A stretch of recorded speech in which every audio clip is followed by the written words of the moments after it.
Hey y'all, and welcome to Monner's Market, and welcome to my Christmas in July video, which also happens to be my Try It Tuesday video. Try It Tuesday, as you know, is always hosted by Sammy over at Unicorn Dust Design. Sammy is a very good friend of mine, and I'm always honored when I can do this collaboration. So let's get right into it. Into my very first DIY.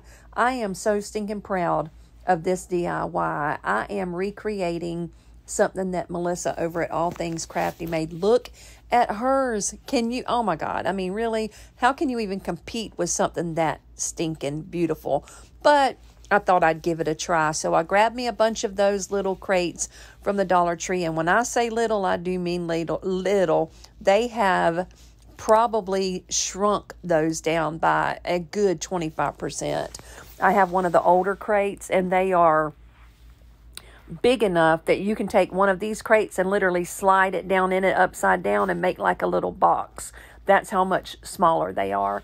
But they still do the job, and I got to give it to them. They did make some smaller little jars with lids. So these little jars fit perfectly, 2 of them in one crate. So you'll see in just a few minutes what I'm talking about. Now, what I did is I took 3 rows of 2 and made my bottom set. Now, what I'm showing you there is my glue had gotten stopped up. And what happens is that little tip right there that I show you, that glue, when it sets in there, it gets dry. So all you got to do, pop the lid off, clean out that old hard glue. I gave mine a good rinse, and then it's good as new, and it comes right out again like you see right there. But anyway, my bottom row was 2 rows of 3, and then I made my second row 2 rows of 2, and then the top row obviously was 1 row of 2 to make it look like a stair step, just like Melissa did. I glued them all together, and I'm going in with some antique wax, which brings out the wood in this raw wood so beautifully, just like any stain. And I've got a ton of stain outside, but I'm addicted to this antique wax. I love using it. It's my favorite. It's quick. It's easy. It's a light little jar. It's not a big heavy can, and it's just convenient, and it works so good. I gave the whole entire thing a really good coat of that antique wax. Then I went in with some white Waverly chalk paint, and I just sort of dry brushed it all over. I wouldn't say heavy, but I wouldn't say light. Sort of a medium or moderate dry brushing is what I did. And it looks kind of sloppy right now when you see I'm doing it, but when you see the way it all comes together, it's so farmhouse, so beautiful, and so rustic. And just, oh my goodness, like, Melissa is a genius with these crates. I could literally recreate everything she's done. This is only the second thing I've ever recreated, but I'm definitely doing more. Now, these are the little boxes that are a little bit bigger. And what I'm doing is I'm taking 2 of them, and I'm painting them with the antique wax. Then I'm going to stagger them, flip them upside down, and stagger them on top, excuse me, of each other. And when I push the top one back a little bit, that's going to give me that same stair step effect. And I'm taking 3 Jenga blocks, regular Jenga blocks, stacking them up, and it was the perfect size to meet the bottom of that back of that box right there and make it flush going across to sit perfectly. I did 2 of those, one for each side of the of the hot cocoa bar.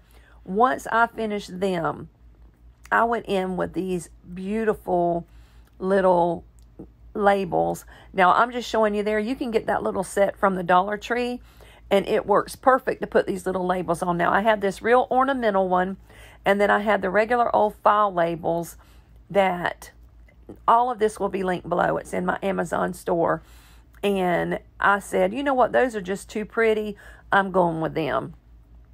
So I went with them, and I did screw them on, but beforehand I took a little tiny dot of glue and glued it on so it would stay still while I was trying to screw it on. And I just thought it turned out beautiful. Now, this is the fun part. Look at that candy, y'all. And every bit of it, except for 3 things, came from the Dollar Tree.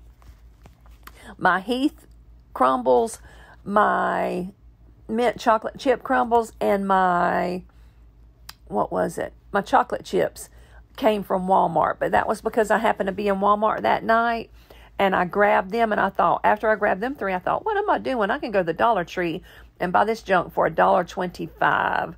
So that's exactly what I did. Now, it did take 2 of these sprinkles from the Dollar Tree, but you're still talking about $2.50 to fill up this little jar.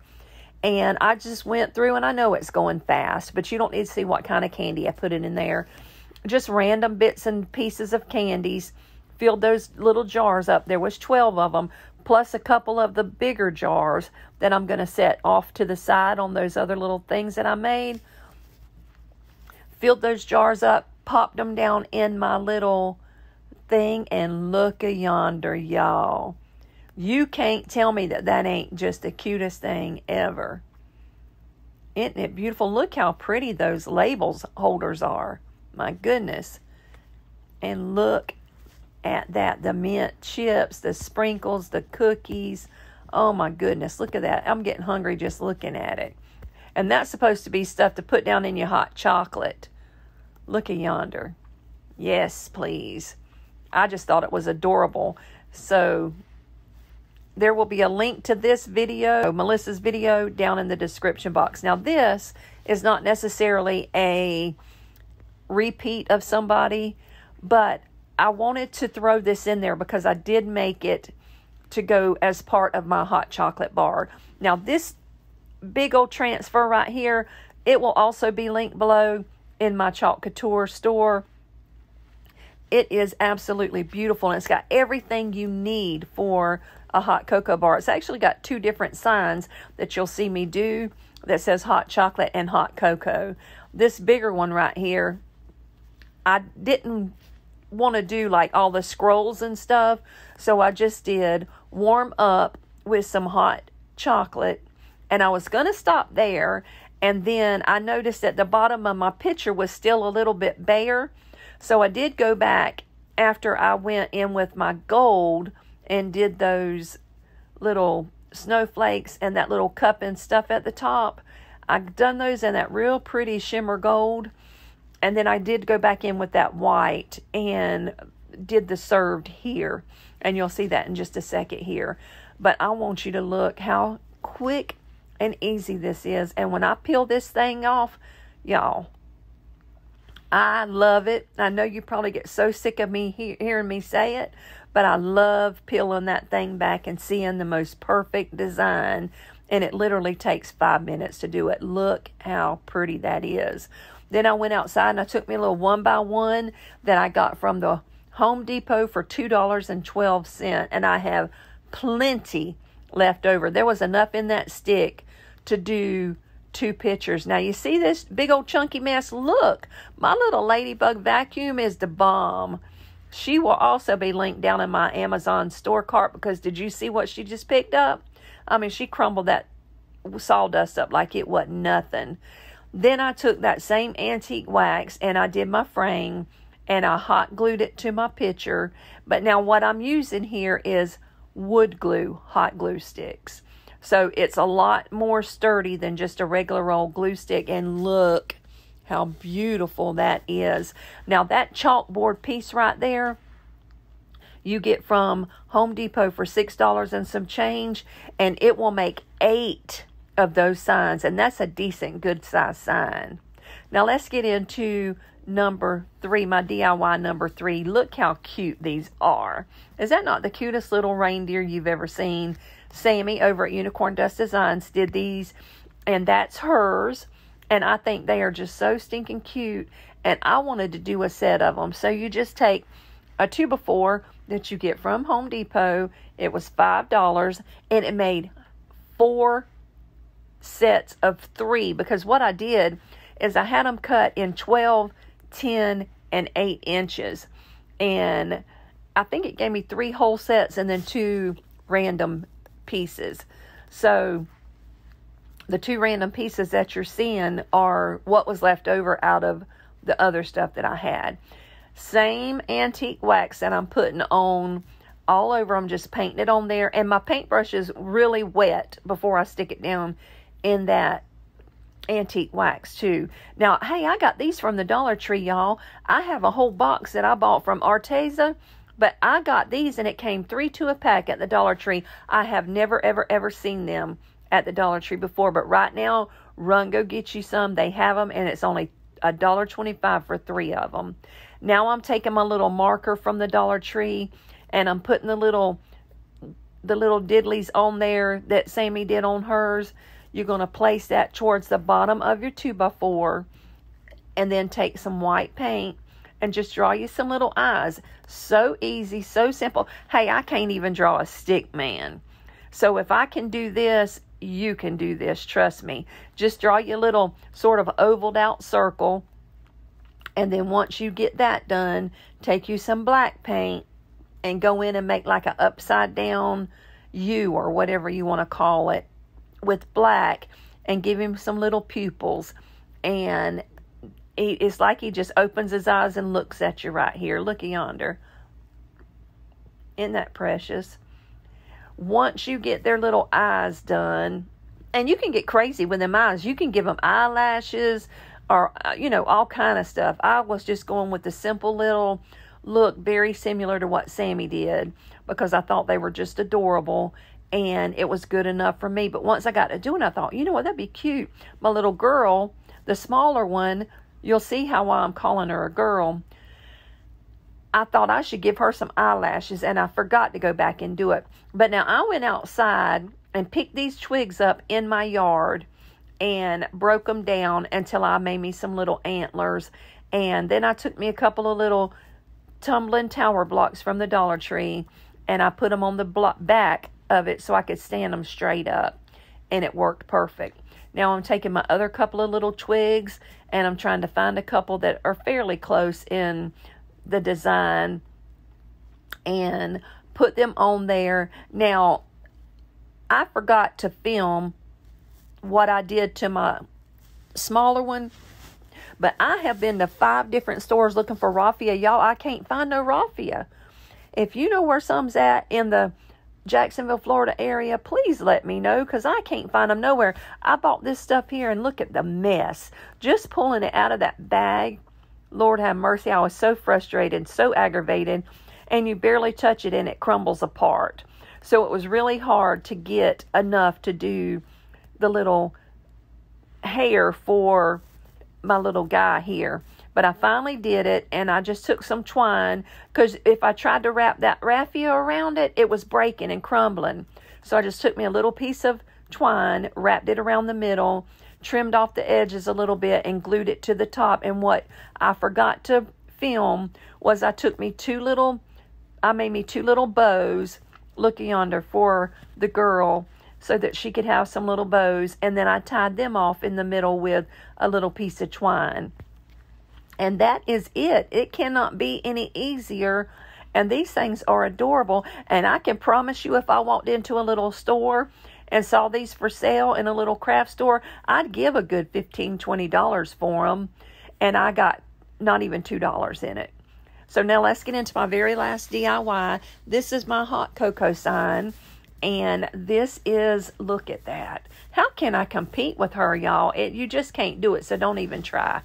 But I did want to use that hot cocoa transfer that was part of that big transfer that I used in my second DIY for that hot cocoa set. And I just took a little blank from the Dollar Tree. I taped it off and got it ready to paint. Now what I'm going to do is I'm going to paint the very middle with white Waverly chalk paint. And then I'm going to paint the top and the bottom with that same antique wax, making it all cohesive so that my whole little vignette matches and everything goes together good. Now, if you don't know anything about chalk couture, when you're using your transfers, you have to fuzz them with that, like that little towel right there. Now, you don't have to spend the money on their fuzzing cloths. You can use a towel. You can use your jeans that you're wearing. You can use anything and fuzz it with. I highly recommend the cloth because it works amazing and it's very, very reasonable. It's less than $10 and you keep it forever. So I'm going in now. Oh, what I was saying, I'm sorry, I got sidetracked. You got to fuzz that thing 5 or 6 times or it's going to stick to your surface so hard that when you peel it up, that green stuff that is going to stay stuck to your surface and it's going to ruin everything. It's going to ruin your transfer. It's going to ruin your surface and it's going to ruin your day. Trust me.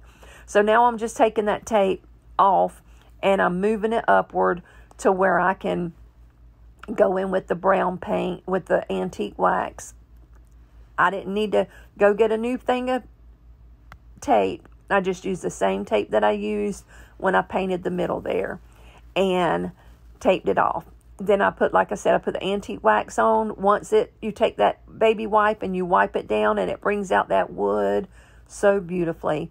Then I just tore that off. Now you want to take some surface wax on something like raw wood because when you put it down, no matter how many times you have fuzzed it and pull it up, it's going to pull off your tape. So I put me a little bit of surface wax down and then I did my little sign. And it says hot cocoa, delicious, old-fashioned, served here. And you see I'm using my black and I'm using my beautiful, this stuff is so pretty, it's a shimmer gold and it's just gorgeous. And then down there on the stripes on the bottom, I did that in red. And I did that to match the beads that I'm going to be using for my little hanger for it. And now look, watch this when I go to take this thing off. I just love the reveal every time. Watch. Oh, ho, ho, ho. I got a little bit too much wax on that top left of that H. That's why it looked like that. And I had a little bit of bleed through because I was in a hurry. That is definitely user error. That is not Chalk Couture's fault. Now, if you see on the bottom right there, I had took me some little half beads and thought I was going to go across it with the half beads, but I really didn't like it. And I needed this ribbon on here to bring in the beads that I'm going to be using. And you'll see in just a second. But I just took a piece of ribbon and put it across the bottom, then across the top right there of the sign. That's just some Mod Podge and some hot glue that I'm using to hold it down. And now these beads will also be linked below in my Amazon store. I got those from Amazon. They were super inexpensive. I want to say maybe $10. I give or take $1 or $2. But it'll, the link will be down in the description box. Look at them. They are so pretty. And now I'm just going to string on every other one, every other one, every other one until I get it done. And then it was cute like that. But I thought, it needs a little bit of something else. So I decided to make me a couple of tassels to hang from each side of the hanger that I made. So I just took a little bit of twine and then I added another little bit of that red and black buffalo check ribbon and made a little tassel and hung it one on each side of the sign. Once I made my little tassel and I got them hung up on the sign, I did take a little piece of tape and tape the bottom of it down because they were a little wild. And I left them taped up overnight. And when I took the tape off, they weren't quite as wild. But look how stinking cute that sign turned out. Is that not just adorable? There's my little tassels. So easy to make. If you would like for me to slow down and show you how to make a tassel, I will be happy to do that. But most people already know how to make a tassel. They're real easy. Now let me show you my final reveal. Look at this all together in one little area. Is that just not beautiful? Now, I don't have the fancy background that Melissa has, but you know what? I'm not in competition with Melissa. Melissa's not in competition with me. I love her kitchen. She has every farmhouse girl's dream kitchen. And my eyes turn a little green over her kitchen because it's just beautiful. She knows I love her. She knows I'm teasing. But this is mine, and I love the way it turned out. And look at those little reindeer. I just love them. I love the fact that I did the little bows on my little girl here because it brings all of this stuff together for my vignette. So definitely leave me a comment down below and let me know which one of these were your favorite. And also, if for some reason you're new to Monarch's Market, you've never been here before, and you're here from the playlist, welcome, welcome, welcome. My name is Brenda, but my precious grandbabies call me Monar. So, thank you for coming. If you are not subscribed to my channel, please hit that red subscribe button and join my family if you like what you've seen today. If you didn't, just give me a little thumbs up. Either way, give me a thumbs up. Definitely leave me a comment and I'll be happy to comment you back. I love to get to know you, especially somebody that's new. My people that are with me all the time know that I love to converse with them, especially in my lives. Now, I don't mean a live where I'm live. I just mean like in my premieres where I'm talking to you live on my premiere. Love, love, love doing that. So you're always welcome to come join us in the chat. So I'm going to hush for now so you can get to the rest of the playlist and see what everybody else has made. Thank you for coming. Thank you for watching. Be blessed. Bye now.